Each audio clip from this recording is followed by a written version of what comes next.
This is a very important story. The important story.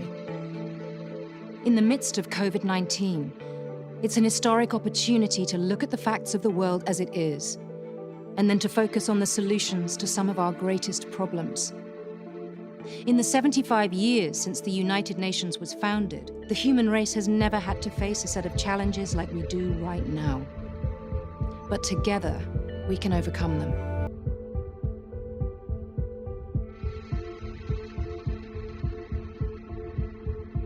So you're saying that an international health organization could just end the First Amendment in the United States? Yes, and in fact, as much as this sounds, I know that it sounds preposterous, but it does not sound preposterous. The ability to do it is currently under discussion at the international level. And it's almost impossible to exaggerate how troubling what is being discussed is. In fact, I think it is fair to say that we are in the middle of a coup, that we are actually facing the elimination of our national and our personal sovereignty. The World Health Organization is moving forward to revise international health regulations in response to the COVID-19 pandemic. Some member states are expressing concern over provisions of the zero-draft WHO Convention Agreement. Critics say the proposed agreement would give the WHO authority over health care, trade, and other aspects of our lives. Well, a warm welcome to this talk, and I'm very pleased to welcome James Roguski. So we're talking about the WHO Treaty, the International Health Regulation. What is in a nutshell, James, your main concern here? My main concern is that they're negotiating under fraudulent premise. And so people think, oh, well, I'm going to speak to my representative in Parliament or in Congress, and they're going to be able to do something about it.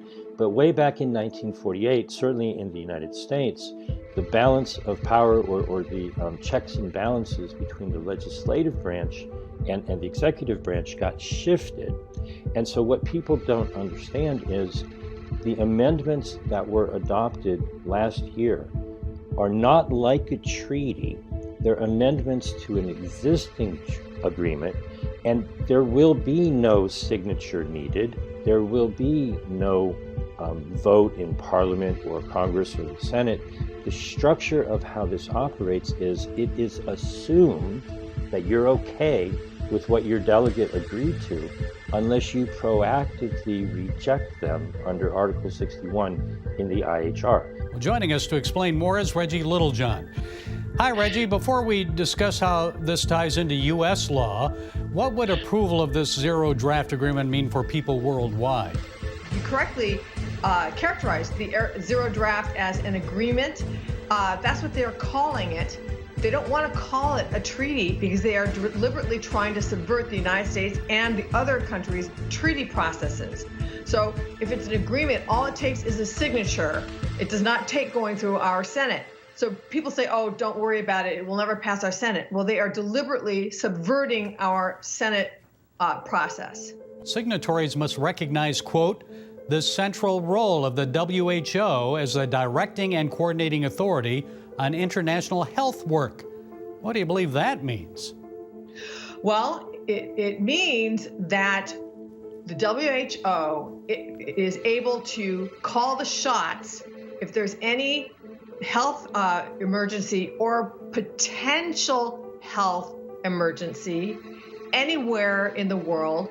And the language that says that they have to have the permission of the country is stricken so that they can do it without the permission of the country. And it's not only about human health. They have something called One Health, which means that they can do it on behalf of human health, animal health, plant health, the environment. They can use any reason that they want to be able to come in and basically run the show in terms of addressing that health issue. And I've read the zero draft proposal. It gives the WHO authority over the global supply chain, trade, commerce, through establishment of the WHO Global Pandemic Supply Chain and Logistics Network. The pandemic treaty must be viewed in coordination with the changes, proposed amendments to the international health regulations.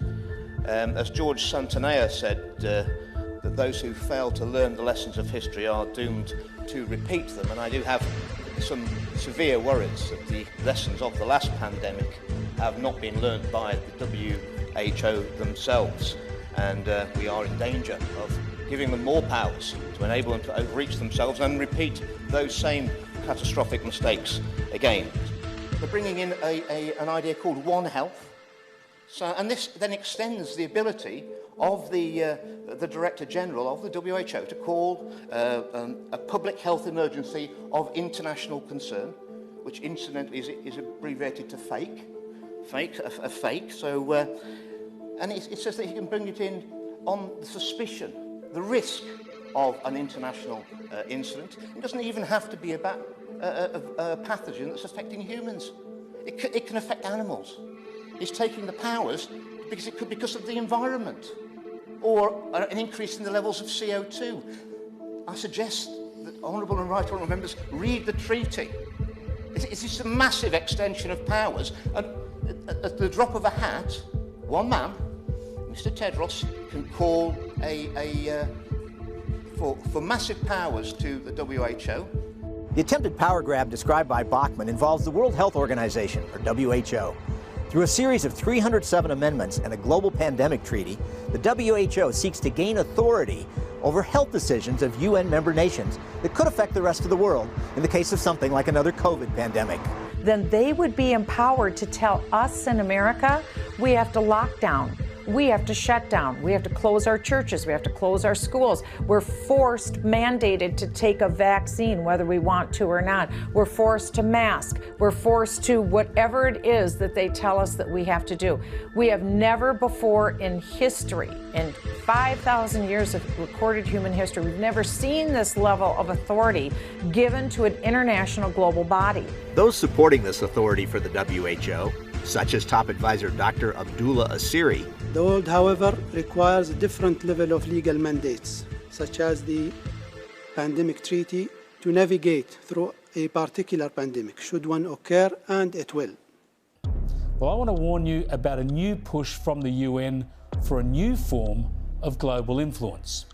The UN wants to control information. They want more global action to restrict information. Have a listen to the UN Secretary General Antonio Guterres. Digital platforms are being misused to subvert science and spread disinformation and hate to billions of people. This clear and present global threat demands clear and coordinated global action. Our policy brief on information integrity on digital platforms puts forward a framework for a concerned international response. Yeah, what could go wrong, hey? A concerted international response from the United Nations against what it calls misinformation. Now, we all oppose hate speech and we all oppose lies, but do you want the United Nations deciding what is fact and what is fiction on global warming or on wealth redistribution or on transgender issues? The pandemic treaty would give them the right to declare infodemics. We're going to define that later. That just means that they can say this information is dangerous, we're going to shut it down. We have the global authority to do that. But right now they can't do that. They want to. So the information is hurting them that they can't control. You see what I'm saying here? So here are reports that the WHO head, Dr. Tedros, is very worried about the lack of progress on the pandemic treaty, which he blames on, quote, a torrent of fake news, lies, and conspiracy theories, or maybe actual information about the pandemic treaty itself, because we've laid out how worrying it is, because we cannot let this out of our sight. But the UN is the chief concern, of course. Be afraid. Be very afraid. Although there's a WHO treaty coming to a country near you,